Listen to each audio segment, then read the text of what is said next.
Hello and welcome.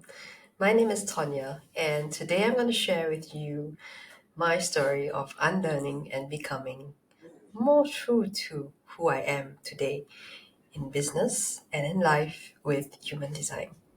Okay, firstly, I would like to set the intention for today.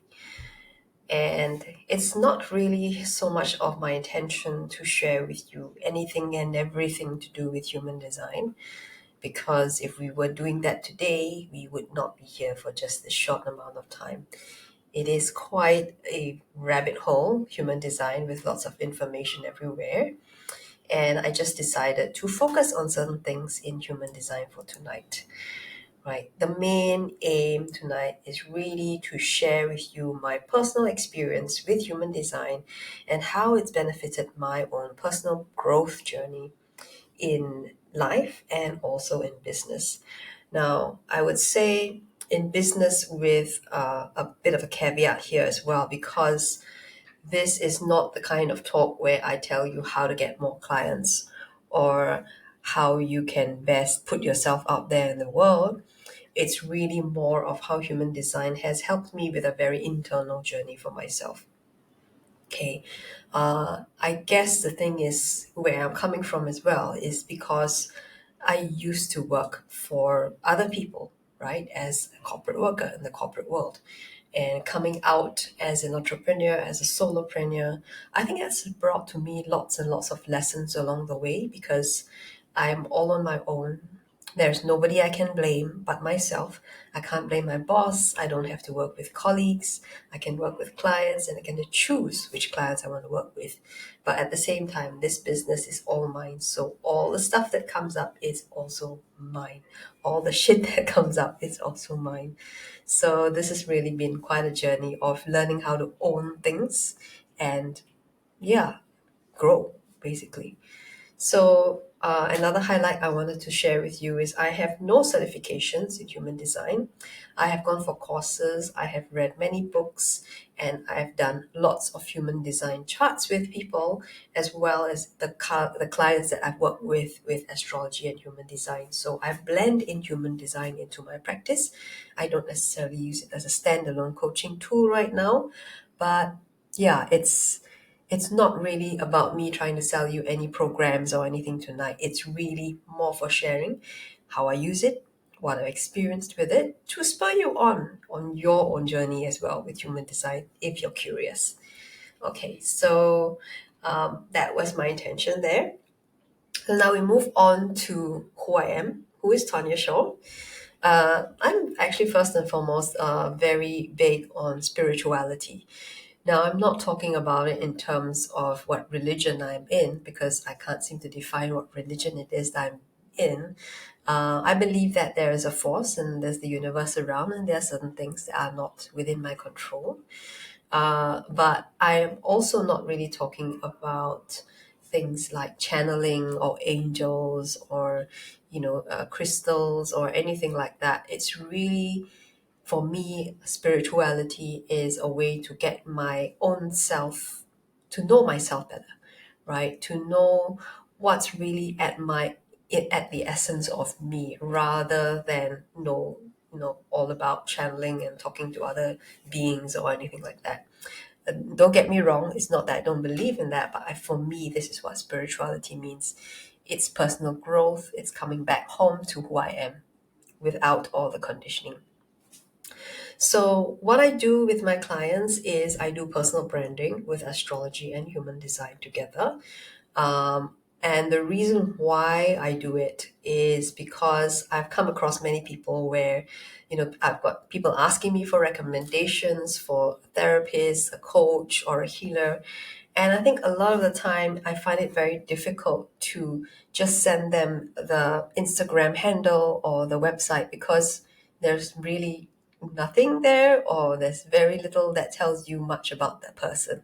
And I know that it's not that the person is lousy, or it's not that the practitioner is bad, but it's just that they don't know how to put themselves out there in a way that can draw in the right clients for them. So it's not so much about doing marketing and business in a very hard hustle kind of way that I do it, but it's more about knowing who you really are, sitting really comfortable in your own skin, and being okay with that, and then attracting the right people in your direction, right? Wouldn't that be a really wonderful way to do it? So that's why I do what I do today. A little bit about me in terms of some of the key life moments I've had. I've been around for about 50 years. I was born in Malaysia, in a very traditional, or I would say a rather conservative family. As far as careers were concerned, it was, the usual choice of a professional career that would be right, that would tick all the boxes. And so I fell into the world of banking and finance pretty quickly after I graduated. I also have to say that my family was very conservative. So for me, in terms of my upbringing, I was always meant to be the quiet child. I was never taught to speak up. I was taught to keep my mouth shut because children were meant to be seen and not heard. I was always the good girl, and it would be considered to be a bad thing to break rules. And so I kind of stuck to that mold for a very long time until I had my spiritual awakening in 2017 on account of a few health scares that came up. This launched me into something else completely different, and I think I felt as if, when that happened, the spiritual awakening, I felt as if suddenly this big dark blanket had been lifted off my being, and I was suddenly able to see things in a new light. I was aware of who I was, I was aware of what I was doing, and I was able to take more responsibility for myself. And I was like, wow, this is really an amazing thing, an amazing space to be in.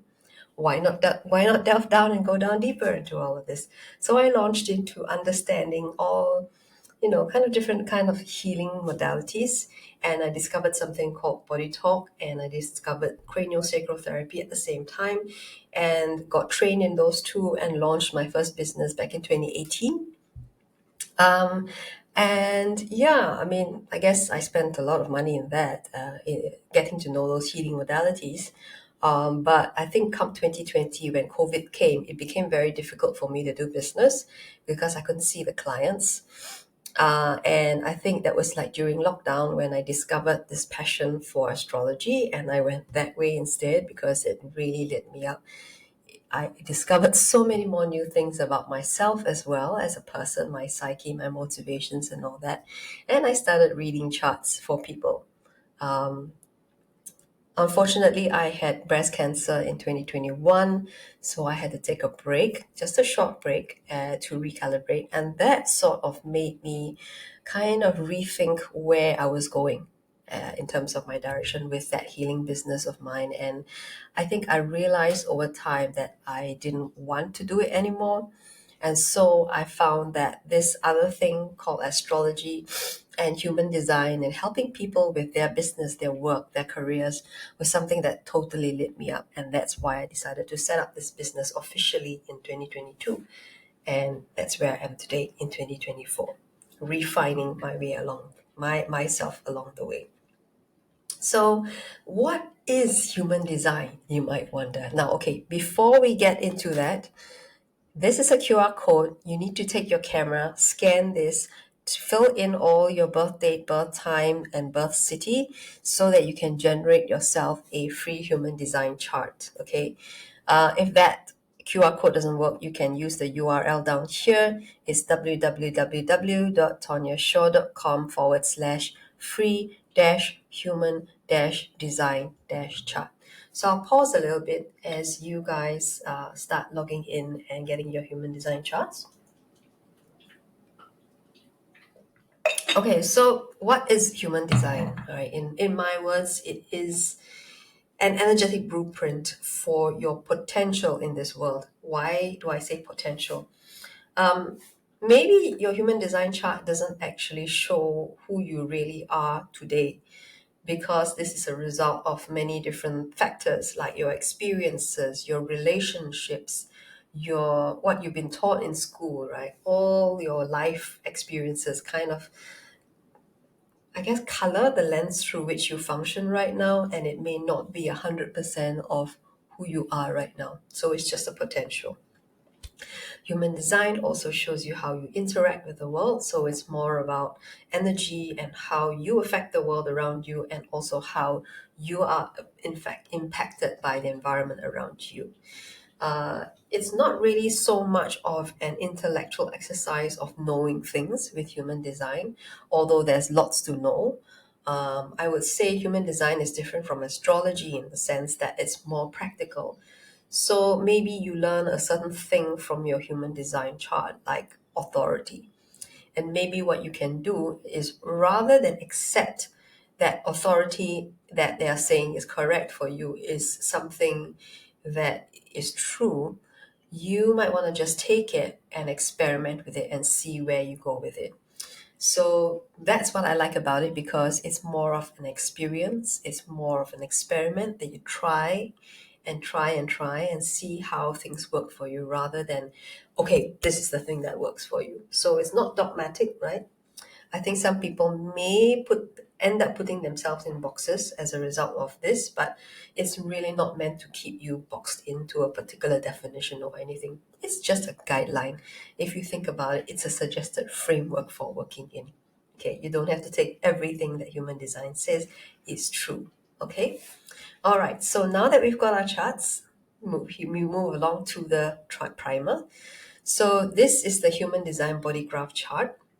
This is mine right now, and at the bottom you'll see some of the things that I highlighted that are the key information bits for knowing human design. So all in all, there are 5 types of human design. This is how your aura interacts with the world around you. I'll go into a bit more detail in the next slide. But generally here, my type here is a generator, okay? There are 6 profile lines which more or less show your role and how you operate in the world. There are 6 in total, but in the profile, you will see that there are 2 numbers there that are more distinct for you in your life. It's not to say that the others are not relevant to you, but maybe you will see that there are more key themes that pop up for you through these 2 numbers that appear. So I'm a 5-1 profile. There are many different profiles here. Okay, then we have 9 centers, which are all here, right? And these actually show you how the energy moves through our bodies and interacts with people or environments around us. This is how we interact with the world around us. Next thing, we've got strategy and authority, which you can see. My strategy as a generator is to respond, and my authority is sacral authority.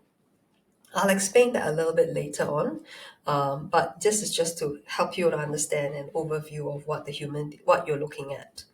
We've got 64 gates. If you can see, there are numbers here. We have got 64 of them and 36 channels. These lines here are all channels, and this is how energy moves from one center to another. These are all based on the I Ching, the 64 gates of the I Ching hexagram. Okay, so now we move on here. Human design energy types. Now I have to give you a bit of a primer here. So we've got 5 types. We've got the non-sacrals, which are the manifestor, the projector, and the reflector. So the manifestor, if there's anyone in the room here, a manifestor is more of an initiator kind of energy.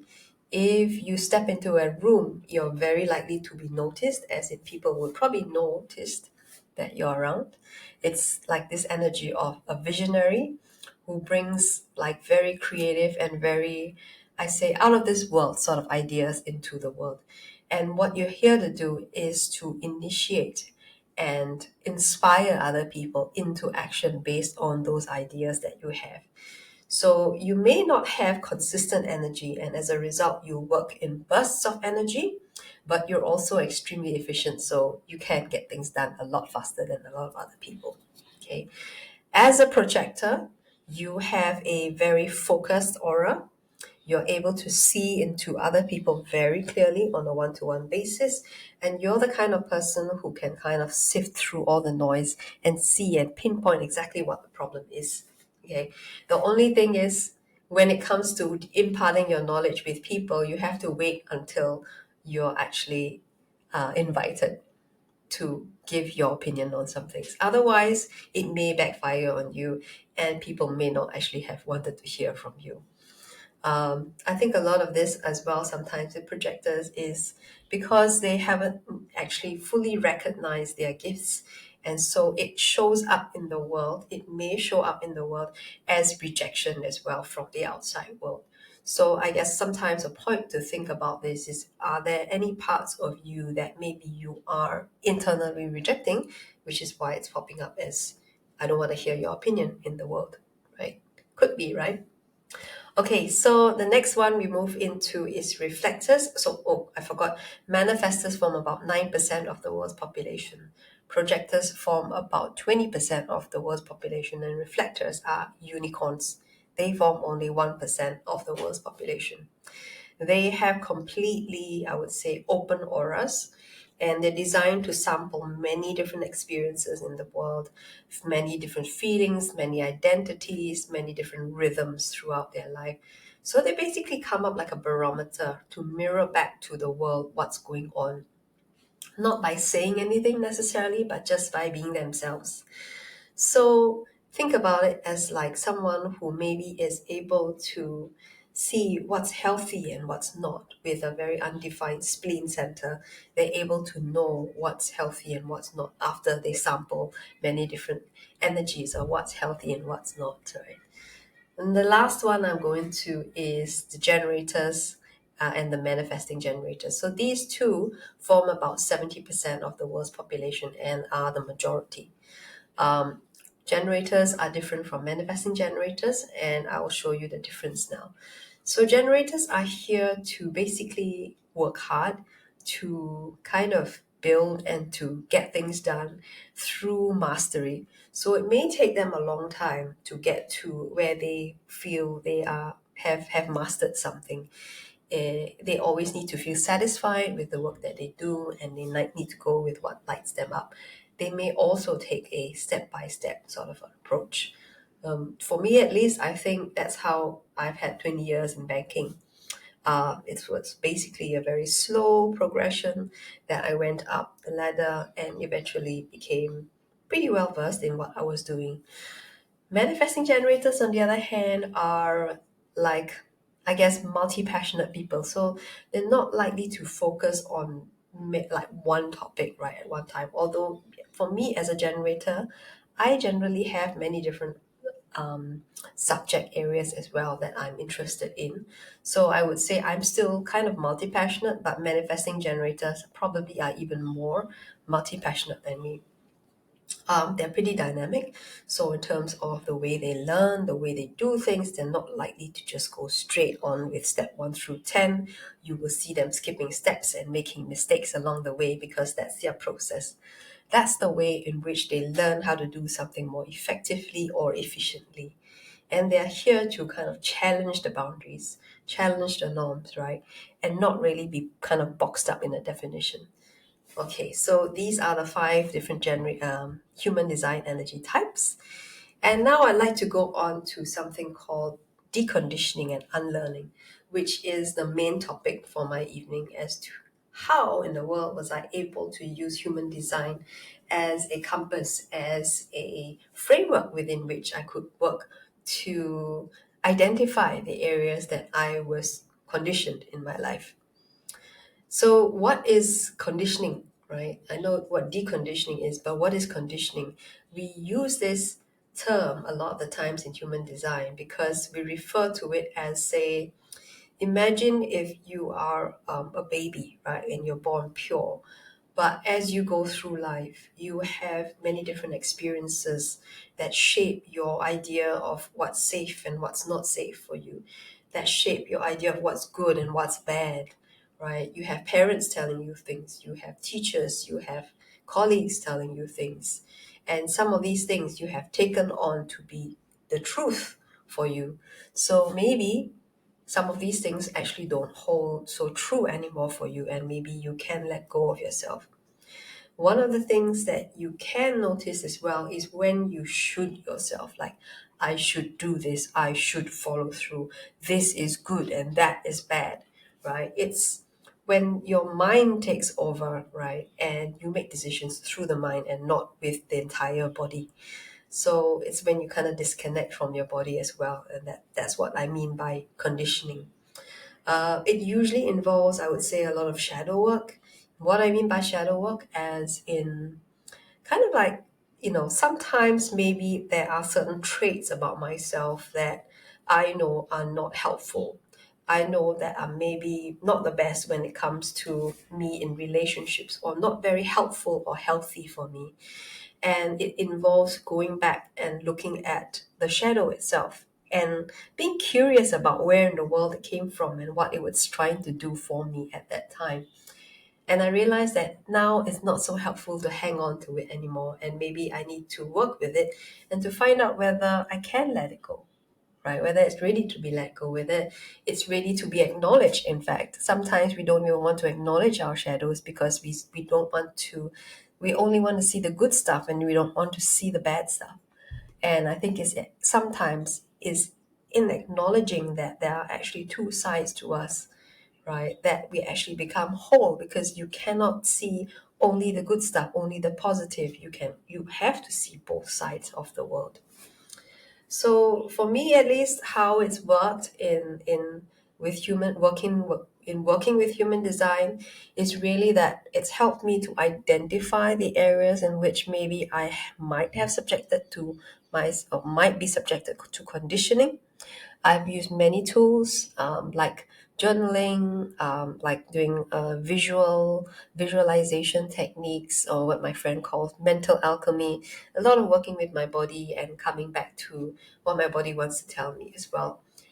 Maybe there's inner child work, maybe there's past life releasing. There's so many tools out there, but this has been a great compass for me with human design as a framework. Okay, so how do we find out those areas? Okay, so if you take a look at your charts now, you can see that there are areas that are white in color, and there are areas that are colored in with either blue or brown. So the white areas are the areas called undefined centers, which is where they are what you call open and where you take in the world, right? It's like where you take in the world. So this is where you're more affected by the people that you hang around with and the environments that you take in. And also it could also be like say a transit that's happening that may affect you as well.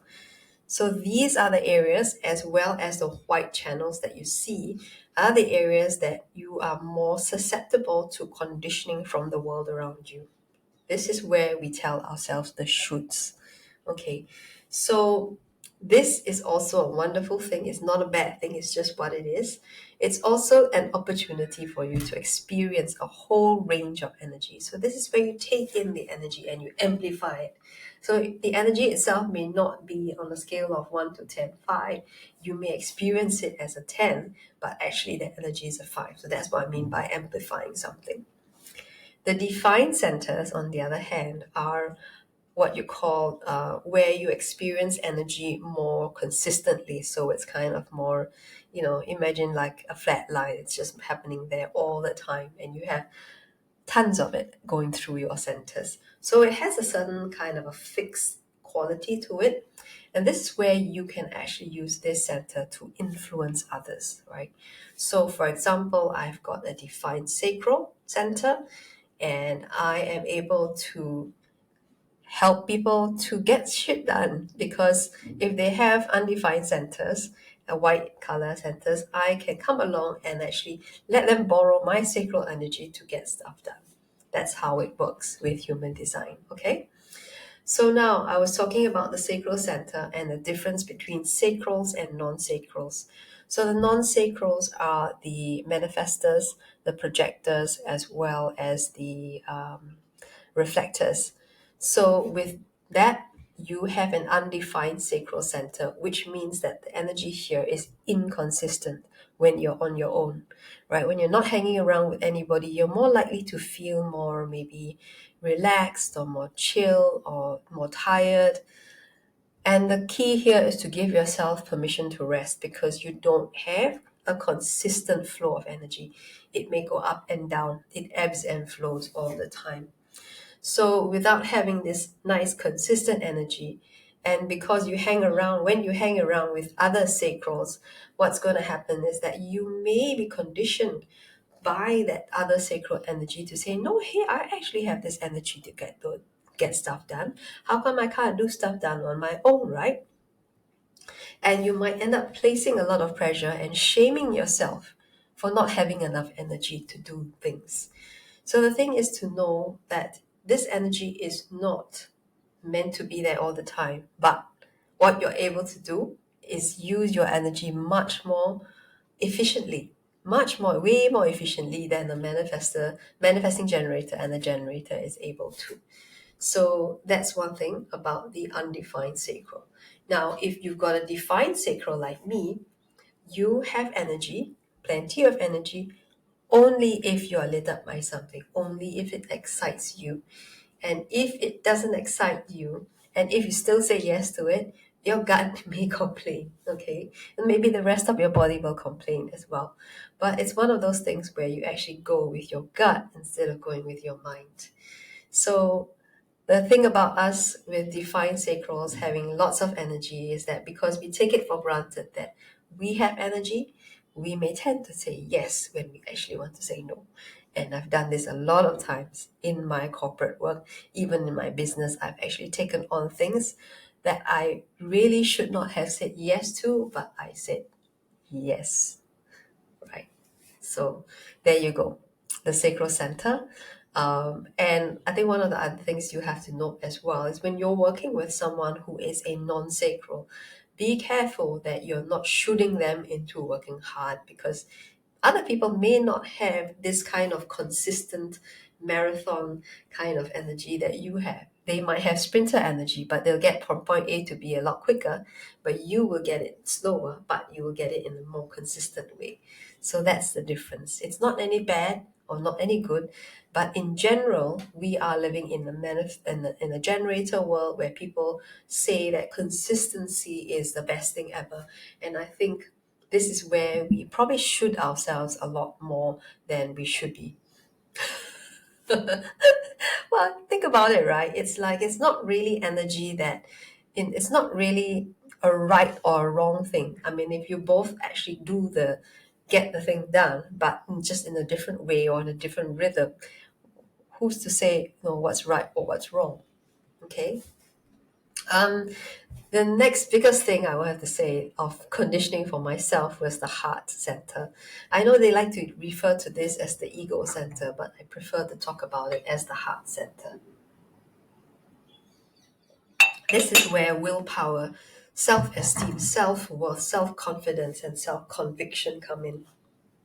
Now, if you've got a defined heart center, what's more likely for you is you've got this kind of constant energy to be able to build trust with others by making promises and following through on things, right? You have consistent willpower, and there's also quite a bit of this competition that you have to not necessarily win and at the detriment of someone, but it's just healthy doing competitive stuff. The only thing is maybe you are the minority in this world. I think it's about less than 40% of the world that has this center defined. And so you may place expectations on others to follow through on certain things. This is where you may condition others to follow through on certain things. So for me, I have this center undefined, and I, for the longest time, always felt as if I was not worthy. I didn't feel very confident on myself. Um, I would say it didn't happen all the time, but there were a lot of times when I remember thinking to myself, how come I don't feel confident of myself? How come I don't feel I'm good enough for anything? And there's the answer, right? I'm not going to have consistent feelings of this high self esteem with this undefined center. It's going to be inconsistent for me. And so I think what I used to do when I felt that way was, oh, I don't feel good. I don't feel good enough. Okay, let me solve the problem by proving it to everyone that I can do this. And so that was what I was doing. I was always pushing myself to perform, right? To have the right answers, to reach a certain goal, to prove it to the world that I could do my business. And I think that was what came up for me in both these businesses that I've set up in the past. I've always had this energy of wanting to prove it to people that I can do this. And when I learned human design, I was like, oh, okay. So actually, it's more like a chemical thing for me, and I don't have to take it too personally. And maybe I don't have to prove it to people, right? And maybe I can just go with what lights me up. I can go with what my authority tells me to do rather than, oh, I'm feeling not great, so I've got to try to compensate for it. And I end up overcompensating for it. I think one of the biggest lessons I've learned as well with my first business was because I'd spent so much money, so much time, so much resources on being qualified as a therapist, right? As a practitioner. It actually took me a long time to learn to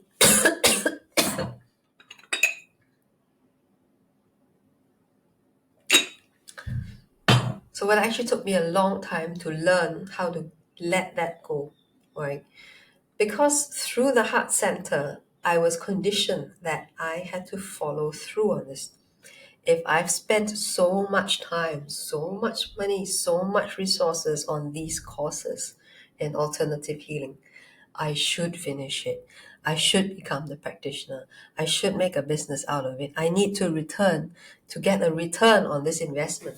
So you can see how this is all about resources and money and willpower, and it kind of interlinked with my self-esteem as well, right?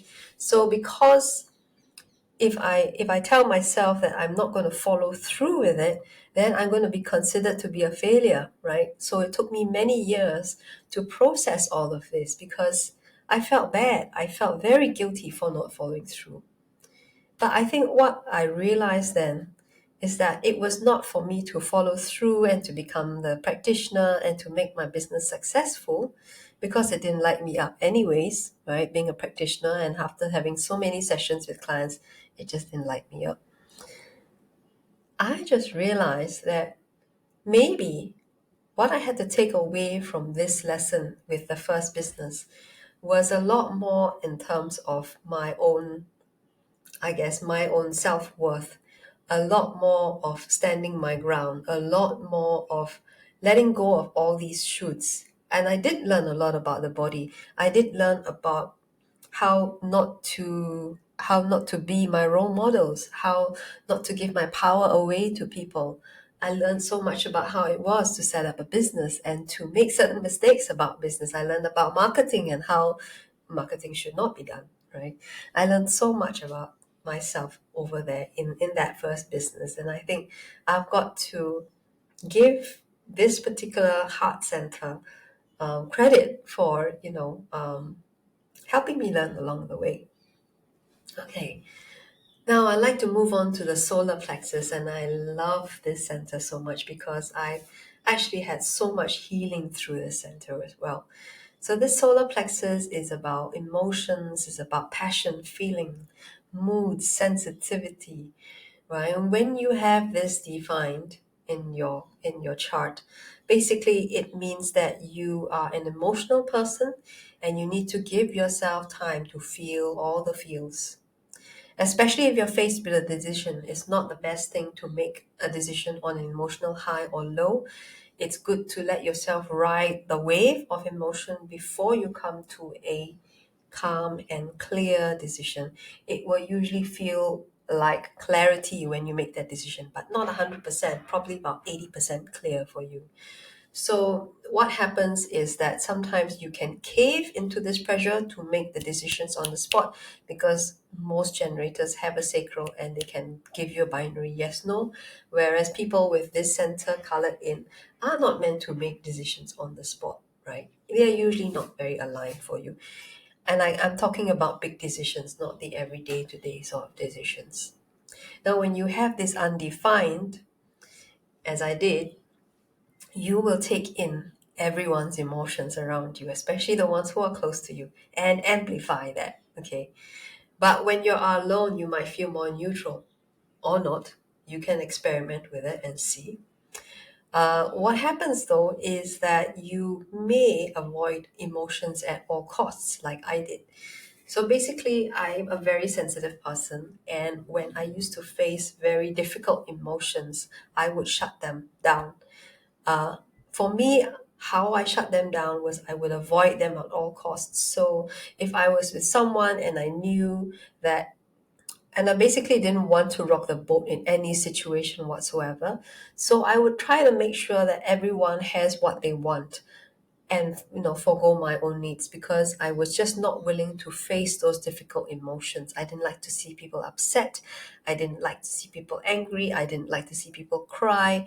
It was just not comfortable at all, and so I just avoided it at all costs by shutting my wants down, by not taking care of my own needs for a very long time until breast cancer came along. Okay, so what happened with this was that I would believe that I was responsible for everybody's emotions, and therefore I tried to control my world around me this way.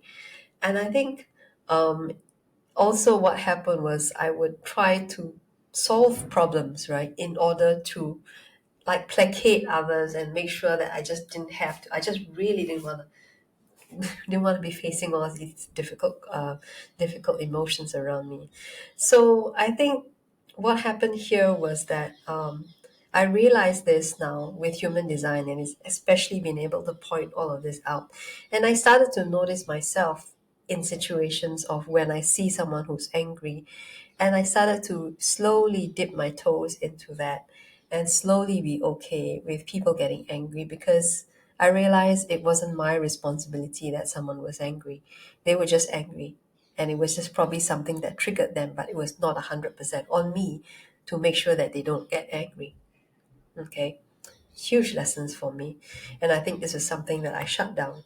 And when I shut down trying to feel others' emotions, I also shut down feeling my own emotions.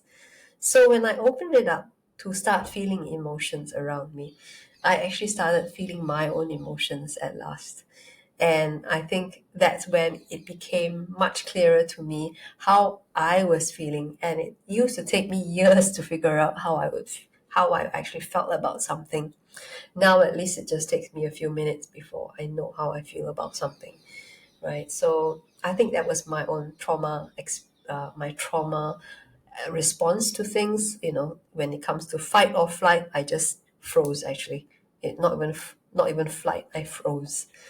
The other thing I wanted to point out with the solar plexus center as well, in business or in anything that you're doing when it comes to making decisions with the undefined solar plexus, is that yes, you can give yourself binary yes no answers, but because if you have a lot of this openness in your chart, especially if you have an open solar plexus, you're more likely to be basing your decisions based on someone else's excitement and emotions.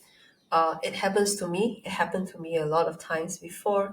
And I remember sitting in rooms feeling so excited about something. And when I went away, I was like, hang on, why am I not excited? How in the world did I get myself into this?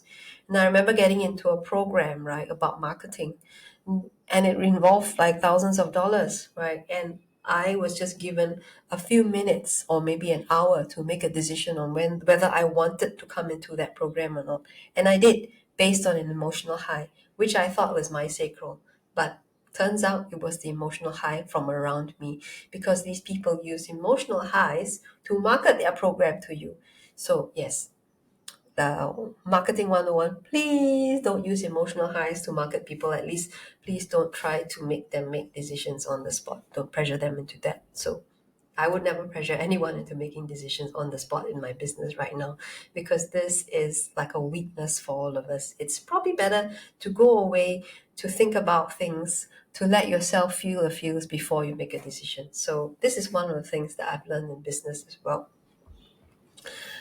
The next one and the last one I like to move into is the identity center. Now, this is where you have love, you have direction in life and identity, and a connection to your higher self.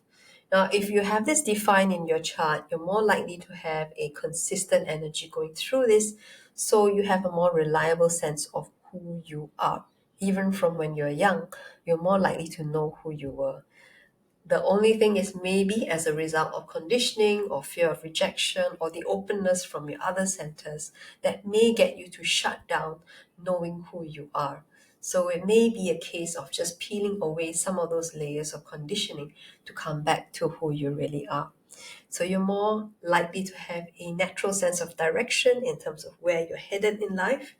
And you can also help others with their sense of direction, provided that you don't force them to take the same direction that you are facing. Okay. Now, if you have this undefined, just like me, you may feel many different things. So, for me, how this worked out was when I first got onto my spiritual awakening and my journey in healing, I saw many, many people. I just fell in love with so many role models, spiritual ones, and I wanted to take on their identity because it was wow, it just blew me away being them. And I was striving to be each one of them. But you know what happens, right? When you can't try to be a carbon copy of that role model of yours, it doesn't work out, does it? Like imagine a Gucci bag, right? So beautiful. And then you have the bootleg Gucci bag. It's like nobody wants to buy that one. Everyone wants the original. So I had so much difficulty finding out what's the original me then, right? But I think in this journey of trying on many different identities for size, for trying on, just sampling many different and not trying to hang on to them. I hung on to them actually, and when I did it, it didn't work out for me because I ended up making the wrong decisions and things, signing up for the wrong courses, getting myself involved with people I didn't really want resonate with. So I think it got me into a space of realizing now that I look back that, yeah, I am meant to be a chameleon. I'm meant to change. I'm meant to kind of, you know, kind of float along the way. And I think for me, a lot of the times, what I remember as well is when I signed up for coaching, right, with people, a lot of the times they would ask me, what do you want to know? What do you want? What's your objective here? And I said, my biggest problem is not knowing whether I'm headed in the right direction or not. And that's exactly what the undefined G is all about. Not knowing the sense of where you're going, right? And not trusting that I'm headed in the right direction. And I'm constantly looking for outside people to tell me what to do. So I think with the undefined center, you can try to look to your own strategy, your own authority to guide yourself in terms of going in the right direction for you, right? So that's what I did. I started to tune into myself. I started to have a sense of self trust. I wouldn't say it's 100% there. We're always changing and evolving, but I think I've grown a lot in this whole journey with human design here, telling me, your identity center actually tells you that you're not supposed to be one person. You can be many different people. And I feel that that's a way of me also helping others with their identities, right? Especially if they have a defined identity and they spend time with me, what I'm able to do is to mirror what they want, who they are, right, more clearly. And they can get a better sense of who they are without me even doing anything. But it's really just my presence as a mirror that mirrors back to them very clearly who they are. This is amazing. It doesn't take effort. I just need to accept this part of me as a superpower, and I absolutely love it today. Okay, so this is all that I have to share with you tonight. You can come up to me, ask me any questions that you have, or if there are any questions in the audience, I invite you to ask me all the questions now. And if you want to stay in touch with me, you can scan this QR code that will lead you to my Instagram page. I am Tonya, the Business Alchemist on Instagram. You can find me there. Thank you very much for coming. I really, really thank you for your support and for listening to what I have to say. I really hope this helps you along the way. Thank you very much.